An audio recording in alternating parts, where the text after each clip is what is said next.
اب اس موضوع کو کلوز کرتے ہوئے میں پھکی والی سرکار کے لیے پھکی دینا چاہوں گا.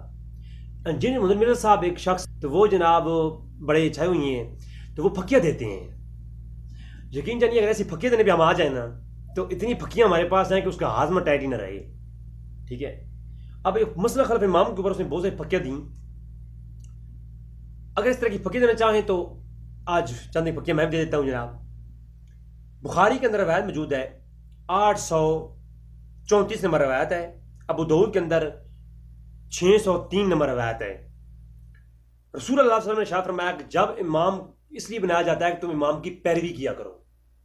امام رکوع کرے تو رکوع کرو، اور امام تکبیر کرے تو تکبیر کرو، اور امام رکوع کرے تو رکوع کرو. اس میں درمیان میں قرات کا ذکر نہیں ہے. اگر جو ہے امام قرات کرے اور تم بھی قرات کرو، ہونا تو یہ چاہیے تھا نا، لیکن نہیں ہے. امام تکبیر کرے تکبیر کہو، اور جب امام رکوع کرے تو رکوع کرو. قرات نہیں کرنے کا حکم ہے. یہ پھکی نمبر 1 ہے مرزا صاحب کے لیے. پھر رسول صلی اللہ علیہ وسلم نے شاہ فرمایا کہ جب امام غیر المغضوب علیہم ولا الضالین کہے تو آمین کہو. بخاری کے اندر، مسلم کے اندر متفق علیہ روایت موجود ہے.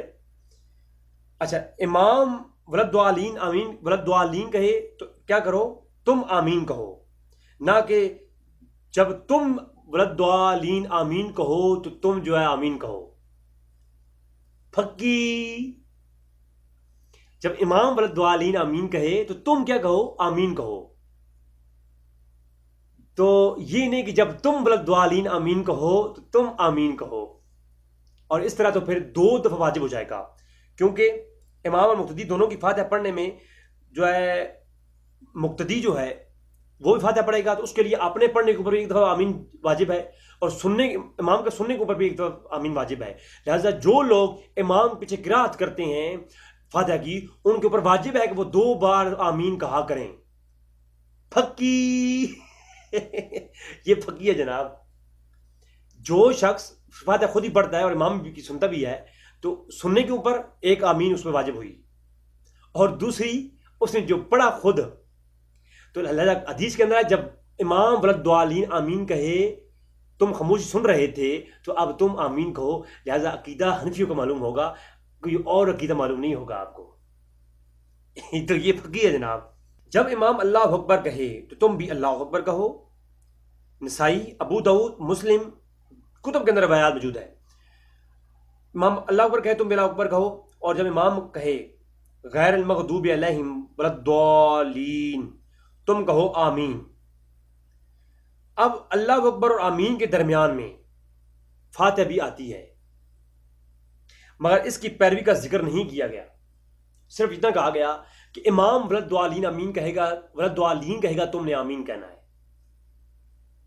بات سمجھا رہی ہے نا جی؟ تو ہونا تو یہ چاہیے تھا کہ جب امام فاتحہ پڑھے تم بھی فاتحہ پڑھو. جب تم ولا الضالین آمین کہو تو پھر تم آمین کہو. آپ سمجھا رہی ہے میری بات؟ تو جناب یہ بھی پھکی ہے مرزا صاحب کے لیے. پھر جب تم نماز پڑھو تو اپنی صفوں کو سیدھا کرو، اور جب تم میں سے ایک شخص تمہاری امامت کرائے تو وہ تکبیر کہے تم بھی تکبیر کہو. جب امام قرآن پڑھے تو تم خاموش رہو. اب صراحت آ گئی.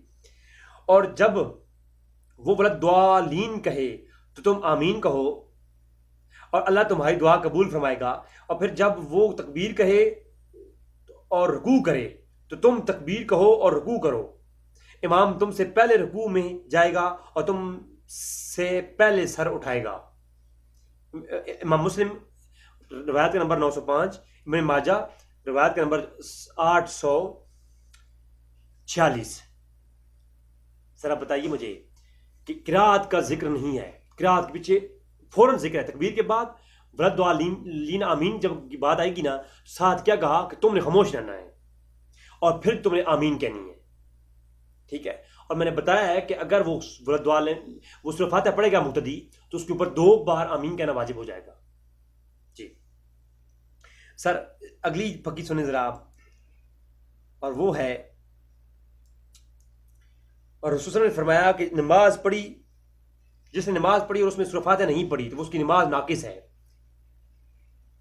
ناقص ہے ناقص ہے ناقص ہے. اور کہتے ہیں کہ امام پیچھے میں ہوتا ہوں تو کیسے پڑھوں؟ تو انہوں نے کہا کہ میرا ہاتھ دبایا اور کہا ایسی حالت میں اسے اپنے جی میں پڑھا کرو. مسلم شریف، ترمذی، ابو داؤد، نسائی، یعنی دل میں پڑھا کرو کہ جب امام پیچھے ہو تم قرات کیسے کرنی ہے. سورہ فاتحہ نہیں پڑھی، اس کی قرات نہیں ہے تو کیسے پڑھنا ہے؟ تو ہاتھ میں ہاتھ لے کے دبایا، پر میں جیسے ہاتھ میں ہاتھ دبانے کی محسوس نہیں ہوا نا، اس طرح پڑھا کرو.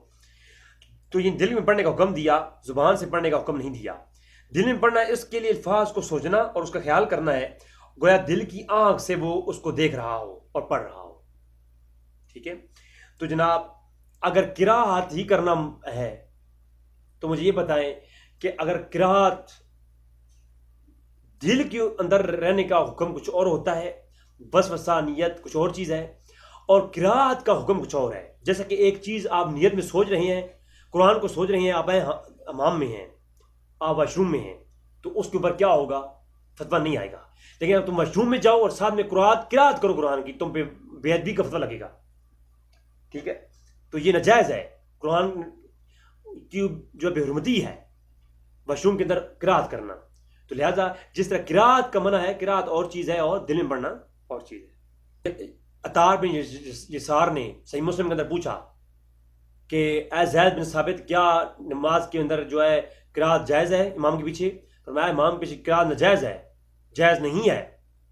تو جناب فقی ہے، کیا زید بن ثابت کی جو نماز ہے وہ نماز امام پیچھے قرات نہیں کرتے تھے، ان کی نمازیں ہوئی ہیں یا نہیں ہوئیں؟ کیونکہ فاتح کے بغیر تو فاتح قرات کے بغیر نماز ہے ہی نہیں. فقی ذرا فقیہ ہم سے بھی لے لو جناب تھوڑی بہت. ٹھیک ہے. اور پھر جناب یہ روایت ادھوری پیش کی جاتی ہے کہ جناب جس نے فاتح نہیں پڑھی اس کی نماز نہیں. اب اس کی صراحت موجود ہے کہ جس نے جو ہے نماز پڑھی، ابو داؤد میں صراحت موجود ہے کہ اکیلے میں نماز پڑھی تو فاتح نہیں پڑھی نماز نہیں ہوگی. اور اگر ترمذی سے لیے جائے، ترمذی میں موجود ہے جس نے فاتح نہیں پڑھی اس کی نماز نہیں ہے سوائے اس کے کہ وہ امام پیچھے قرات نہ کرے. تو اس بارے میں آپ کیا کہیں گے جناب؟ فقی ہے، آپ کے لیے اس جواب آپ دیجیے گا. حضور کا ایک صحابی مسجد میں داخل ہوا. حضور جو ہے وہ رکوع کی حالت میں تھے، اور جب جو ہے وہ صف میں داخل نہیں ہوا، پیچھے جا کر کھڑا ہو کے اس نے رکوع کے ساتھ مل گیا. تو وہ جلدی سے آیا اور رکوع میں مل گیا، اور اس مل گیا اور نبی کریم صلی اللہ علیہ وسلم نے اسے بلا لیا نماز کے بعد. فرمایا کہ اللہ تمہارے شوق کو بڑھائے، آئندہ ایسا نہ کرنا کہ جلدی جلدی آ کر کے فوراً رکعت ساتھ نہ ملنا. ٹھیک ہے. یعنی صحابی کو یقین تھا کہ حضور نے یہ نہیں فرمایا تمہاری نماز نہیں ہوئی، جا کے نماز دوبارہ پڑھو، تمہاری رکعت رہ گئی ہے. فرمایا تمہاری رکعت ہو گئی، کیونکہ رکوع میں امام بیک کی صحیح سنت روایت لائی ہے کہ رکوع میں آنے والا، رکوع میں جانے والا شخص رکوع میں جو جماعت ساتھ مل جائے وہ اپنی وہ رکعت کو پا لیتا ہے. صحابہ رسول جب رکوع میں جا کے مل جاتے، رکوع ہو رہا ہوتا تو جا کر کے وہ امام کے ساتھ اپنے کمر کو سیدھا کر لیتے، تو پھر جو ہے وہ رکعت کو پا لیتے تھے. سنن الکبریٰ کے اندر امام بیک کی صحیح سنت روایت لائی ہے. جب وہ روایت کو وہ رکعت کو پا لیتے تھے تو فاتح تو انہوں نے پڑھی نہیں ہے، تو پا لیا کیسے رکعت کو؟ ہاں، یہی معلوم ہوا جو یہ کہتے ہیں لوگ کہ رکوع کے ساتھ ملنے والا شخص کی جو ہے وہ رکعت نہیں ہوتی، تو وہ بھی اسی وجہ سے کہتے ہیں کہ جی فاتح نہیں پڑھی. تو صحابی رسول کہتے ہیں جب وہ شخص جا کے مل گیا رکعت کے ساتھ تو حضور نے کہا کہ جلدی نہ کیا کرو، رکوع میں جا کے مل گیا اس کی نماز تو ہو گئی. تو معلوم ہوا کہ صحابی رسول کو یقین تھا کہ جو ہے صحابی رسول کو یقین تھا کہ جو ہے میں رکوع میں مل جاؤں گا، میری نماز ہو جائے گی، کیونکہ فاتح کے بغیر جو ہے امامی قرات ہماری قرات ہے.